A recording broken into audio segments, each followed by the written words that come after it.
Five News. Five News. High Five. Hai sahabat Kompas.com, High Five kembali lagi dengan berita dan informasi terpopuler hari ini. Dan inilah 5 berita terpopuler edisi 13 November 2025.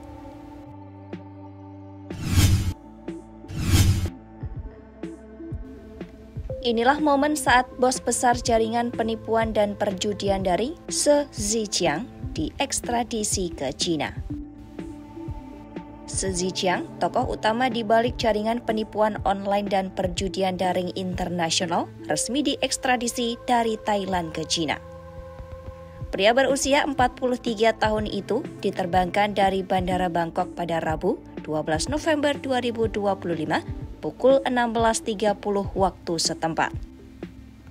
Dalam rekaman video, Se Zhiqiang terlihat turun dari pesawat dikawal ketat oleh aparat bersenjata dan bermasker, tangannya tetap diborgol saat digiring menuju kendaraan keamanan. Se Zhiqiang dituduh sebagai tokoh kunci di balik operasi penipuan online berskala besar yang berbasis di Sui Koko, Myanmar. Pusat itu disebut menjadi tempat beroperasinya jaringan penipuan dan perjudian daring yang menyasar korban dari berbagai negara Asia.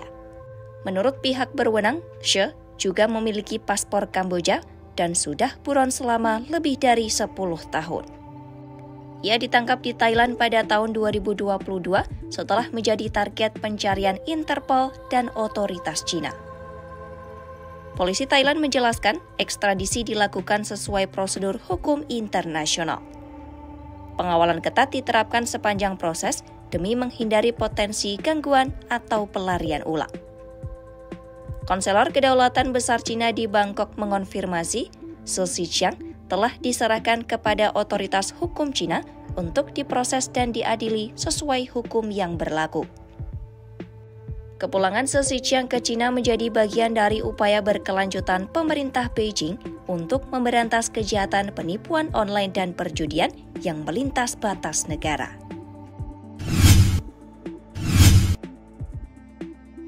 Presiden Amerika Serikat Donald Trump menulis surat kepada Presiden Israel Isaac Herzog untuk mendesaknya memberi pengampunan terhadap Perdana Menteri Israel Benjamin Netanyahu, Rabu 12 November 2025. Netanyahu saat ini tengah menghadapi persidangan atas tuduhan penyuapan, penipuan, dan pelanggaran kepercayaan. Surat tersebut menjadi sorotan publik karena Trump sendiri pernah dijatuhi hukuman dalam kasus suap pada 2024. Trump sebelumnya juga pernah menyampaikan permintaan agar Netanyahu diampuni dalam pidatonya di Knesset pada Oktober lalu. Dalam suratnya, Trump menyebut Netanyahu adalah pemimpin yang tangguh dan tegas, serta berperan penting dalam mengerahkan Israel menuju masa damai. Ia meminta Herzog memberikan pengampunan penuh kepada Netanyahu agar perang hukum yang tidak adil dapat dihentikan. Trump menegaskan penghormatannya terhadap sistem peradilan Israel, namun menyebut kasus terhadap Netanyahu sebagai penuntutan politisi yang tidak berdasar. Herzog dalam tanggapannya menyatakan permohonan gerasi hanya dapat dilakukan secara resmi oleh terdakwa atau keluarganya sesuai prosedur hukum yang berlaku.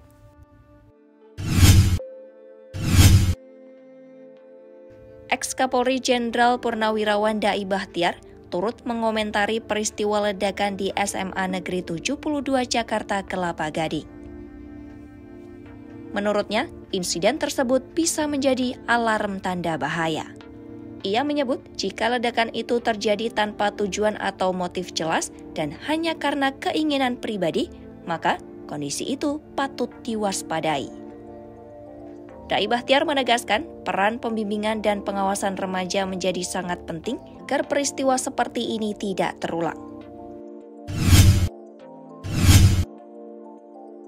Kepala Badan Gizi Nasional Dadan Hindayana mendapat teguran dari anggota Komisi 9 DPR saat rapat di gedung DPR pada Rabu 12 November 2025. Teguran itu dilayangkan karena Dadan dianggap tidak memahami mekanisme pengajuan anggaran negara. Dalam rapat, Dadan menyatakan keinginan untuk meminta tambahan anggaran kepada Menteri Keuangan Purbaya Yudi Sadewa. Namun langkah itu dilakukan tanpa mendapat persetujuan DPR terlebih dahulu. Pihak Komisi 9 menegaskan, setiap lembaga negara harus mengajukan anggaran melalui DPR sebelum disampaikan ke Kementerian Keuangan. Kenekatan Presiden Amerika Serikat Donald Trump di Laut Karibia semakin tak terkendali. Terbaru, pada Minggu 9 November 2025, militer Amerika Serikat kembali menyerang 2 kapal yang berlayar di dekat Venezuela. Serangan itu menjadi bagian dari kampanye militer Amerika Serikat terkait pemberantasan peredaran narkoba yang banyak menyasar kapal-kapal Venezuela. Setidaknya, 76 orang tewas dalam serangan yang diluncurkan dari berbagai senjata canggih Amerika Serikat. Itu tadi 5 berita paling populer hari ini.